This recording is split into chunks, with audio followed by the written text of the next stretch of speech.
In this brutal struggle, what advantages were even attainable? Ordering a new coat from Amazon or adjusting a thermostat was an impossible dream. What fundamentally distinguished these early peasant innovations from our modern solutions? Picture them toiling in the fields, their lives inextricably linked to the changing seasons and the arbitrary whims of their landlord. How did a landlord determine which peasants thrived and which perished? What tangible differences separated these stratified social strata? How did these varying arrangements influence inheritance practices for landowners versus tenant farmers? Yet surprisingly, it has also coalesced into something of a collective identity. Is assigning labels to entire populations a dangerous oversimplification? Within this system, which land classifications provided the most significant advantages to families striving to survive? Interconnectedness became the defining characteristic of the open field system, dominating medieval European agriculture and persisting in numerous regions well into the 19th century. Peasants did not operate in isolation; their very survival hinged upon mutual interdependence. They resided on manors administered by either secular lords or powerful church officials, typically bishops. But what practical distinctions define these divergent systems of land management? The bishop dictated the overarching strategy, but were these hierarchical systems always morally upright in their treatment of the villagers entrusted to their care? Living with shared land and communal resources, their interdependence became a crucial, often unsung strength. Survival depended upon combined endeavors. Collective field tending guaranteed everyone's fundamental needs were addressed and contributed to combating cold winters. It functioned as a social safety net guaranteeing food. How effective was this cooperative approach in fulfilling other critical needs besides basic subsistence?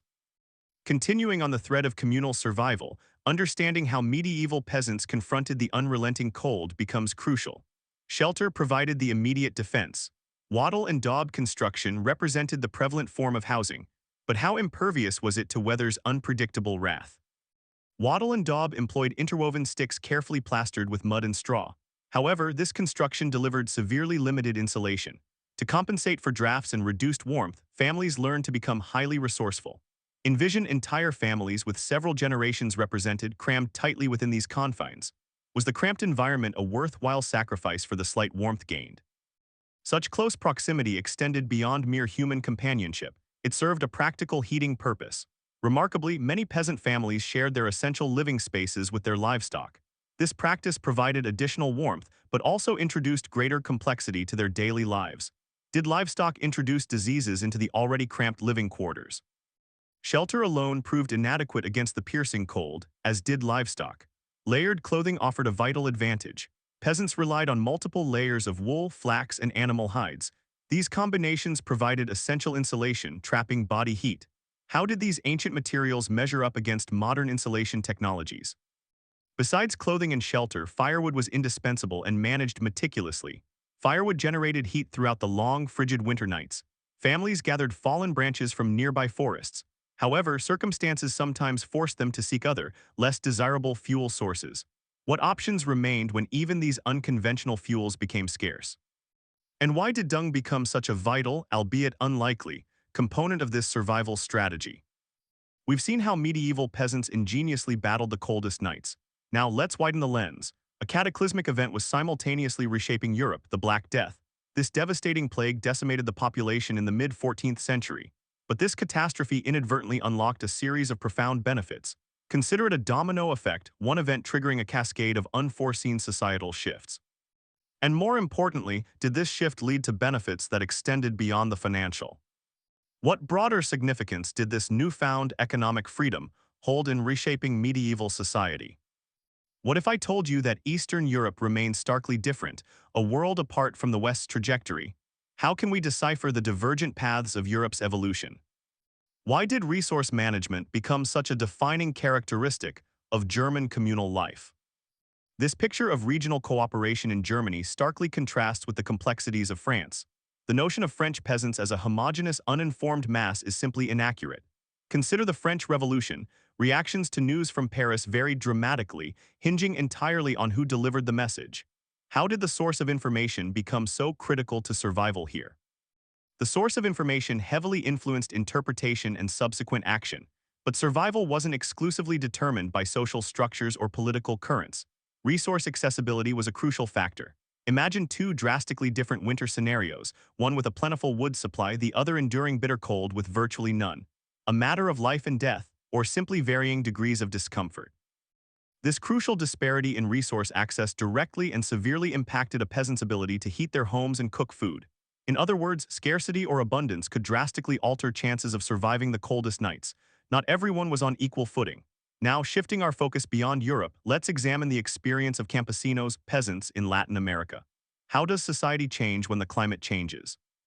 Unlike the feudal framework earlier established in medieval Europe, campesinos in Latin America experienced a unique transformation. Originating as traditional peasants, 20th century land reforms propelled many into the status of smallholders, landowners of their own plots. Revolution or coincidence? This transition from landless laborer to landowner dramatically elevated their economic standing, enabling investments in critical improvements, better insulation, more effective heating. In essence, survival hinged on the complex relationship between location, circumstance, and basic access to essential resources. Merely wanting to survive wasn't enough, they needed the means to do so.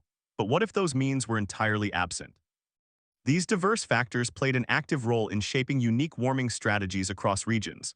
The survival strategies, varied as they were, had inherent limits. But what about tools? How did medieval peasants manage to produce food, construct shelter, and create even basic cold-weather attire? How did geography define which tools a peasant had? What happened when they weren't afforded a spot to call home? Armed with their limited tools, medieval peasants waged a constant battle against the cold. But then the very nature of agricultural work began to shift. The Industrial Revolution ushered in mechanized agriculture, drastically amplifying production, triggering a surge of manpower requirements in rapidly expanding cities. Imagine a seismic shift, tilting civilization on its axis. How could humanity have prepared for the advent of the Industrial Revolution? This burgeoning industrial growth and the relentless demand for factory workers triggered a series of cascading consequences. Enclosure, the process of consolidating common land into private ownership, forcibly displaced countless peasants from their ancestral homes, the opposite of balance. Peasants were pushed into urban factory jobs, transforming their status to the proletariat. The medieval order was unraveling. Could anyone have seen this coming? Western Europe underwent rapid industrialization during this period, but Eastern Europe followed a sharply divergent trajectory. One key difference, serfdom, the system of peasants tied to the land, persisted far longer in the East. In Russia, serfdom wasn't abolished until 1861, well into the 19th century. The end of the feudal system was much later.